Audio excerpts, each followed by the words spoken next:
বড় চাচির বাচ্চা হবে দীর্ঘ ৯ বছর পর।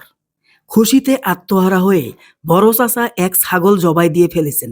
সেই ছাগলের মাংস রান্না করে চালের আটার রুটি বানিয়ে তিনি ইউনিয়নের যত এতিম মিসকিন আছে সবাইকে দাওয়াত করে খাইয়েছেন। খাওয়া শেষে তাদের প্রত্যেকের হাতে ৫০ টাকা করে দিয়ে বলেছেন, আমার স্ত্রীর সন্তান হবে আমাদের বিয়ের ৯ বছর পর। এর চেয়ে খুশির সংবাদ আমার কাছে আর কিছু নেই। তোমরা আমার স্ত্রীর জন্য দোয়া করবে।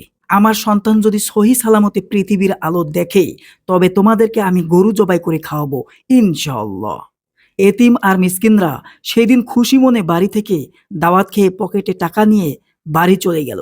যাওয়ার সময় শুকরিয়ার চোখে পানি এনে দোয়া করলো, মাবুদ গো, তোমার এই বান্দা যে আমার মতো নাদান এক এতিমকে এত বড় সম্মান দিয়ে তার বাড়িতে এনে দাওয়াত খাওয়ালো, আবার খুশি হয়ে হাতে টাকাও দিল, তার মনের আশা তুমি পূরণ করো। দয়ার মাবুদ গো, তোমার ইব্রাহিম নবীর অভ্যাস ছিল ফকির মিসকিনকে সম্মান করে দাওয়াত করে খাওয়ানো। তোমার এই বান্দার অভ্যাসও তেমন। সে কোনো ধনী মানুষ খুঁজে দাওয়াত করেনি, আমার মতো নাদানকে খুঁজে বের করে সম্মান দিয়েছে। ও মাবুদ, তোমার যে বান্দা এই এতিমকে সম্মান দিল, তাকে তুমি নিজে সম্মানিত করো। এভাবে প্রত্যেক এতিম আর মিসকিনের দোয়া করলো, কেউ জোরে জোরে, কেউ চুপি চুপি। বড় চাচাকে সেদিন দেখে মনে হলো জগতে তার মতো এমন সুখী মানুষ আর একটিও নেই। সন্ধ্যাবেলায় বড় চাচি যখন জায়নামাজে বসে আল্লাহর মহিমা প্রকাশ করেছিল, তখন বড় চাচা ৩০,০০০ টাকায় বানানো সোনার চেনটা বড় চাচির গলায় পরিয়ে দিয়ে বললেন, এ আমার উপহার, আল্লাহ তোমাকে বিবি হাজরার মতো কবুল করুন। বড় চাচি দোয়া শেষে করে হাউমা করে কেঁদে উঠলেন। প্রাণ ভরে অনেকক্ষণ কাঁদার পর বড় চাচাকে জড়িয়ে ধরে বললেন, যে জগতে কোনো মেয়ের সন্তান না হলে তাকে নিত্যদিন তার স্বামীর গঞ্জনা সইতে হয়, কত অবহেলা, কত অত্যাচার নেমে আসে সেই মেয়ের উপর, আর আপনি সেখানে আমায় শুধু সান্ত্বনা আর অনুপ্রেরণা দিয়ে গেছেন বছরের পর বছর। কোনো কারণে যেন আমার একটুও মন খারাপ না হয় সেই চেষ্টাই করে গেছেন সব সময়। আমার কোনো কাজে অসন্তুষ্টি আসে এমন কিছু করেননি আপনি। আল্লাহ আপনাকে উত্তম প্রতিদান দান করুন।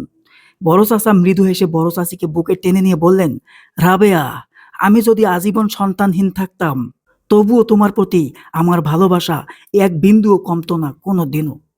বড় চাচি নিজের চোখের পানি আঁচলে মুছে বললেন, আল্লাহ আপনার এই ভালোবাসা আরো বৃদ্ধি করুন।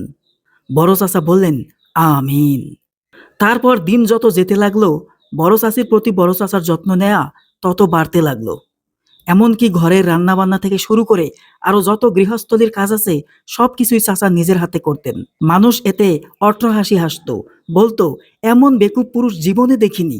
চাচা এইসব কথা শুনে মোটেও মন খারাপ করতেন না। তিনি ধৈর্য ধারণ করে নিজেই নিজেকে বলতেন, জানো মতিন, নিজের ঘরের কাজ কেউ করলে সে কোনোদিন ছোট হয় না, আর স্ত্রীকে ভালোবাসলেও কেউ কোনোদিন বেকুব হয় না। বেকুব তো তারাই যারা নিজের ঘর সংসারের কাজ আর স্ত্রীর প্রতি ভালোবাসাকে ভাবে বেকুবের কাজ। বড় চাচি একদিন রাতে চাচাকে বললেন, আচ্ছা, আমাদের সন্তান যদি মেয়ে হয় তবে তুমি কি খুশি হবে? বড় চাচা আনন্দে আত্মহারা হয়ে উঠে বললেন, আমার কি সে কপাল আছে? রাবেয়া, সত্যি সত্যি আমি যদি কোনো কন্যা সন্তানের বাবা হতে পারতাম, তবে আমি নিজেকে পৃথিবীর সবচেয়ে সফল মানুষদের একজন হিসেবে ঘোষণা করতাম। বড় চাচি অবাক হয়ে বললেন, কি অদ্ভুত কথা! যেখানে মানুষ মেয়েদের ভাবে অপয়া, সেখানে আপনি বলছেন আপনার মেয়ে সন্তান হলেই আপনি সফল।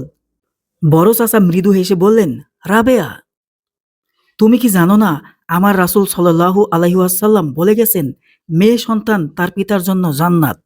বড় চাচির চোখ মুখ আনন্দে উজ্জ্বল হয়ে উঠল। তিনি বড় চাচার হাত টেনে নিয়ে তার চুমু খেতে খেতে বললেন, আমার জান্নাত।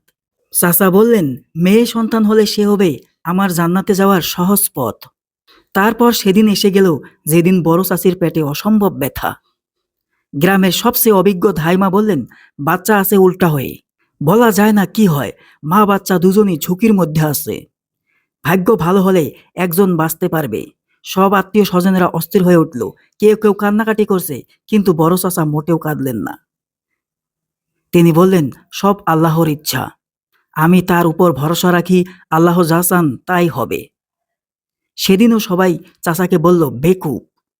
বড় চাচা নিজেকে নিজে বললেন, মতিন, তুমি বেকুব না। বেকুব তো তারা যারা বিপদে আল্লাহর উপর ভরসা রাখতে পারে না। সব শেষে যখন সবাই একে একে নিরাশ হয়ে গেল, তখন বড় চাচা সেজদায় পড়ে গেলেন। সেজদায় পড়ে বললেন, হে আল্লাহ, তুমি যা করো তাই আমি মেনে নিব। আমি তোমার এমন গোলাম যে কোনোদিনও কোনোভাবেই কোনো কারণে তোমার উপর নারাজ হব না। চাচা সেজদায় লুটিয়ে পড়ে অঝার ধারায় কাঁদছেন। চোখের জলে জায়নামাজ ভিজে চুপসে গেছে। চাচা শুধু বারবার একটি কথাই বলছেন, আল্লাহ, তুমি যা করো তাই মঙ্গলময়, আমি তোমার উপর সর্বদাই রাজি। চাচা কাঁদছেন, আমরা কাঁদছি। যখন বাড়ির সব কয়জন মানুষ নিরুপায়, তখন জমিনে এসে লুটিয়ে পড়ল পৃথিবীর নবীনতম একজন মানুষ, একটি কন্যা সন্তান। ওয়াও ওয়াও শব্দের কান্নায় নিস্তব্ধ বাড়িটি তখন কানায় কানায় ভরে উঠল। বড় চাচা তখনও সেজদায়। চাচার কাছে দৌড়ে গিয়ে তার পিঠে আলতো হাত দিয়ে বুলিয়ে আমি বললাম, চাচা, কারোর কোনো ক্ষতি হয়নি। চাচি সুস্থ আছেন, আর আপনি কন্যা সন্তানের পিতা হয়েছেন। চাচা সঙ্গে সঙ্গে সেজদা থেকে মাথা উঠিয়ে চিৎকার করে 3 বার বললেন, আলহামদুলিল্লাহ, আলহামদুলিল্লাহ, আলহামদুলিল্লাহ।